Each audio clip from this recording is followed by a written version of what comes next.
But so what we're going to talk about is the myriad of ways to do this. I brought all of my toys, every one that I have, and that's how I hurt my back getting them out of the back of the truck. So I'm not feeling very well. So Chuck has done all the work. He's put together some photographs. I'm not sure where you want to start, Chuck. Dan Long we hope was going to be here, and we would let him talk about production methods. But I have a couple of the drives that I can hit on that if Chuck doesn't have that. About how to do production turn. Okay? All right, I've done a lot of basic turning, mainly cross grain and bowls and hollow forms. I've done a lot of spindle stuff, so I'm just going to tell you what I know and where I've made mistakes and where I think things work easier. The first thing I brought along is a chuck that's well balanced. But these are the three jaws that I use all the time. I use the extension jaw. I use this for spindle work or for holding smaller objects or for getting in if I want a female hole. And this is the basic one. And this doesn't give as much leverage to whatever you're turning as this long jaw will. So if you're doing a hollow form and it's sticking out, this is going to give you more chatter than the other one. This one only has one screw in it. So if you put something in the end of it, it's going to splay and it's not going to hold it. So you've got to put that almost down into the center. So basically, starting with safety, you've got to know what you're doing and how big you're doing it and what type of danger you're in. Because, I mean, this is what's standing between you and maybe disaster if you've got 30 pounds on that leg, or you've got 20 pounds on that.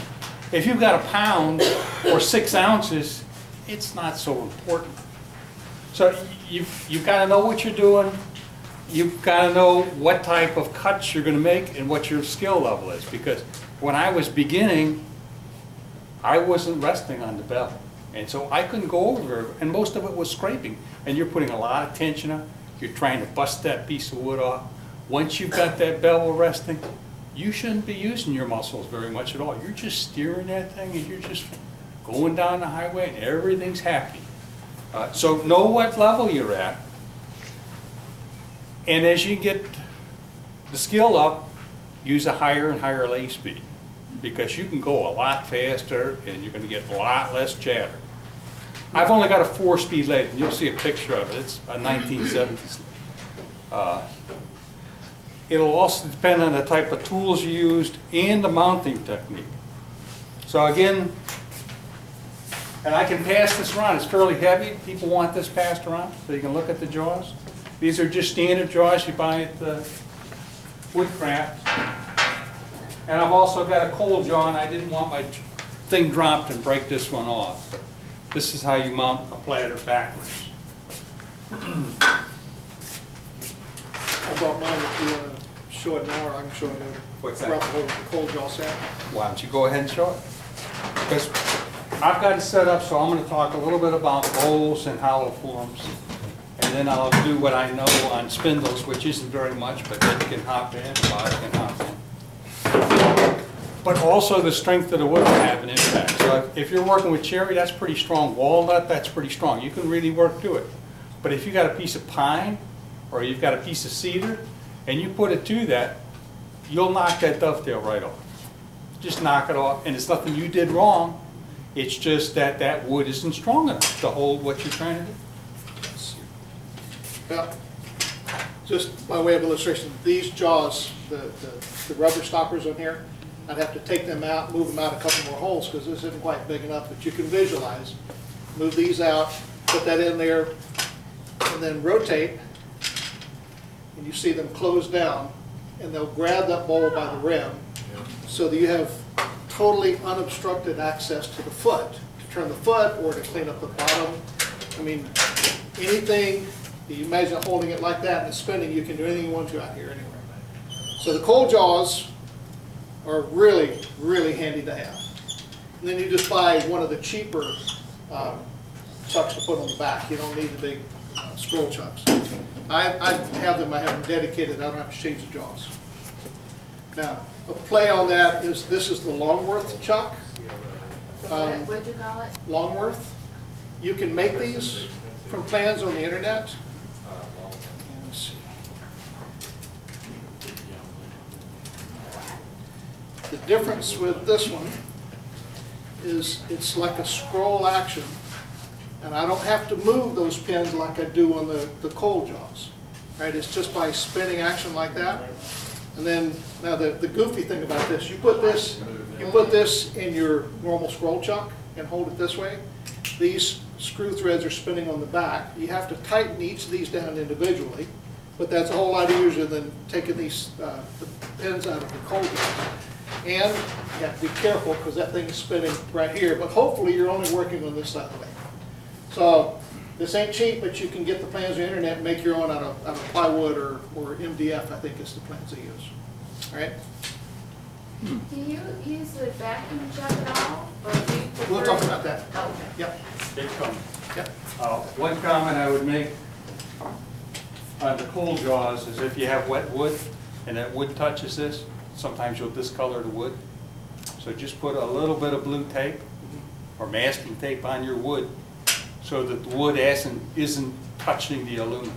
That's a good point. Because it'll save you some heartache later. And the rubber stoppers will leave black marks on your wood.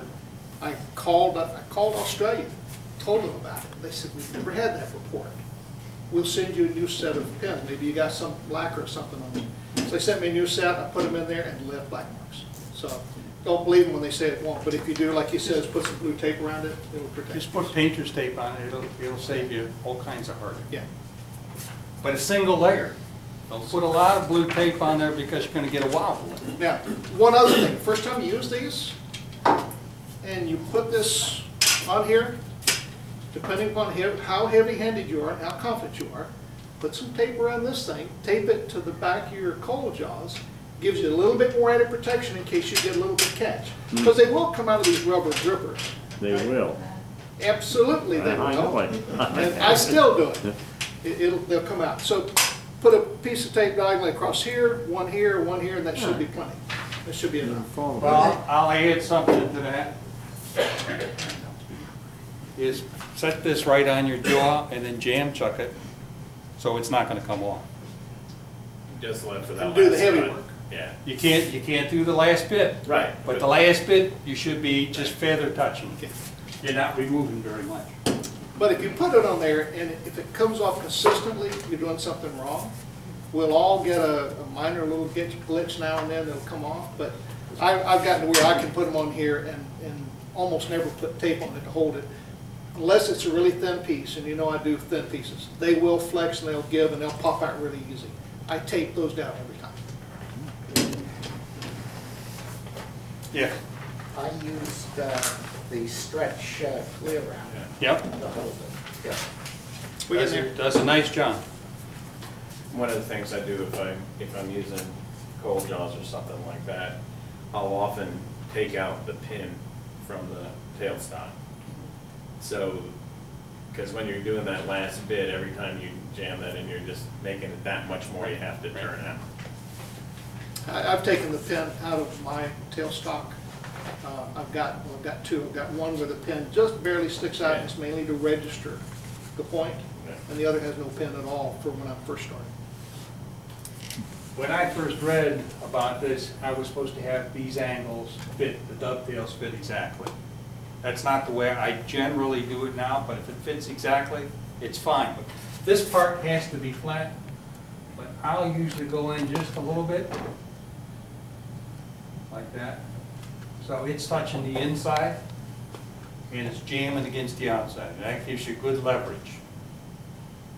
When we worked with Jimmy Clues, and we were doing the top of the pagoda, I had mine set up so the top of the pagoda was sort of rounded, and it was like this. And I raised my hand to Jimmy. Jimmy, is this going to be okay? Okay, Chuck, it's going to work. But it was a light touch. So if you pushed on this heavy, it wouldn't work. But again, go back to the cut you're trying to make and adjust the strength of what you're chucking to what you want to accomplish. with that in mind, not all jaws require a dovetail, right? The NEFWA chuck requires a dovetail. The Vic Mark does not. And if they do, they're different angles. I'm sorry? Vic Mark does. I'm sorry, the Vic Mark does, the one-way doesn't. And when you get these long jaws, like these, no, those are dovetail. Well, they've got the claws on the inside. So It you depends go on how much purchase you're getting with it. Right. But if you're using greenwood, the angle of the dovetail is not as critical as if you're using seasoned hardwood. Greenwood, because when you start compressing and you get a good grip on here, it'll crush the wood to the point where it grabs and gives you a good purchase on the dovetail piece. If you're using seasoned dry hardwood, board stock, it will not compress the fibers. Now you got to be a little more accurate with the angle of that dovetail. And what they recommend is you take one tool, like a Bedan tool or usually a Bedan tool, grind it at the right angle, then you never have to worry about it. So you dovetail. And on some of the chucks, the inside walls, a lot of the NEFWA chucks, they actually are fairly straight but have a hook at the very end as opposed to a real dovetail. But in expansion mode, it's a real dovetail. Yeah. So what we're saying is, just be aware of the jaws, whether you're inside or outside, because the outside takes a little bit different groove. But to be quite honest with you, I turned an awful lot of green wet wood. I eyeball it, I think, and it works. If I'm turning something that I know is going to be off balance, I'm going to use a 4-jaw chuck. So like when I'm doing a rough piece on the outside, and I don't do much bandsawing. That thing could be relatively square. I don't care. It's got to be relatively balanced on the lathe. There's no reason to chase the lathe around. Oh, I did that in my younger days, but it's wrong. Don't do it. Because it's hard work on your lathe, it's hard work on you, and it's a little bit dangerous because if that thing comes off, it's going to go somewhere. Yeah. But the step centers have the spring, and if you've got an out of balance piece, it can pop off. You do not get much purchase on this. And with the 4-jaw or a 2-jaw, I'll actually drill a hole probably about 3/16. So it's not bottoming out on the pin in the front, but it's in there holding it. And then I'll knock it down with a mallet. So, I mean, it's really in there. And then, of course, you've got a jam chuck on the other side. 1970s jam chuck, it's taped together because it falls apart if I hand it around. But it's got a cup center in it.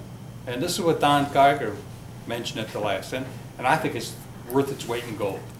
Because you can put this in and then you can move it around just minute amounts to get exactly what you want that piece to look like. And as you take a little bit off, you can move it out. And I did that on that one piece with the holes in it. Because I wanted to save those holes. So I was just moving around and adjusting it. So a cup center is really nice. This did have a pin in it. I removed the pin. Any of you guys drive like this? With a big cone on that end? Well, you know what you're doing. That cone is just going to keep drilling its way in when you put pressure on it. That hole's going to get bigger and wobble. And then you've got a really deep hole now that you have to get out of the foot of your bowl. So you turn this thing around. I mean, that's just barely got a small impression. You can imagine if that's green wood and I keep cranking this tailstock in because it wobbles, I'm just going to be drilling a hole into it. Now you got a really big foot to start with. So you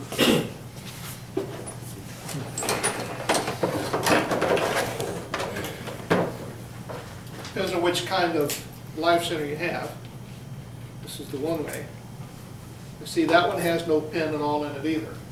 It's like Chuck said, it lets you make minute adjustments because you, instead of having a hole that when you put the cone next to the hole, it'll push its way back in the hole and keep finding the hole. When you're using this, it's just a series of rings and you can move it all around with immunity. So People visualize what's happening? Or we can put it on the list. The one thing that I'll do with the cup center is once that's on there and I know that I've got it where I want, I'll hold the cup center from turning and I'll spin this. So I get a nice little marked ring for when I'm going to do vacuum chucking or I'm going to do jam chucking. I want that thing back in the center. So you want to just sort of dig that little cup center in so you can find it on the next step, unless you've got the Don Geiger system, which I don't. One other thing on the four-prong, this is called a four-prong drive spur. He was saying four-jaw chuck, but it's a four-prong drive spur. That's age. Yeah. If you're turning really green wood, this thing can bounce around. You crank in the tailstock, you forget, you get a couple of big heavy cuts, it loosens things up. If you drill a hole with a Forstner bit just slightly larger than that, you can still have a little bit of adjustment room. But if the bowl moves, it's trapped inside the wood. And you only drive it half the thickness of this. It doesn't take much. And it also makes it really easy to take that heavy piece of wood. When you put that on there, when you lift this thing up, you try to line up the hole, the pin, that's really hard to do when you get this big heavy piece, and now you got to turn out, you got to hold that and do your tailstock in. So if you have a hole, it would be like, well, What are you looking for? well, I'm just trying to figure out a way to show how this thing would fit inside there. Turn it around. I had a smaller one. Use the more space. Let me see if this one's smaller. Yeah, here we go. All right, so you try, this is the piece of wood, and I've got a hole now drilled in it with a Forstner bit, and I bring it up and I put it like that. Now I've got something to hold it by. It's going to carry the weight. I can turn this side loose and play with the other side. So putting a little shallow hole, a little larger than your drive spur, works miracles for mounting heavier piece of wood. And you gotta do it for a natural edge. Yeah. Unknown number, you can call back. All right, we're moving right along. I think the next thing is where a jam chuck, and maybe we'll get a picture of. Let's see. Okay. We can. Well, how do you like that? Well, we probably want to go back a little bit, so let's see if I can figure this. Just the arrows.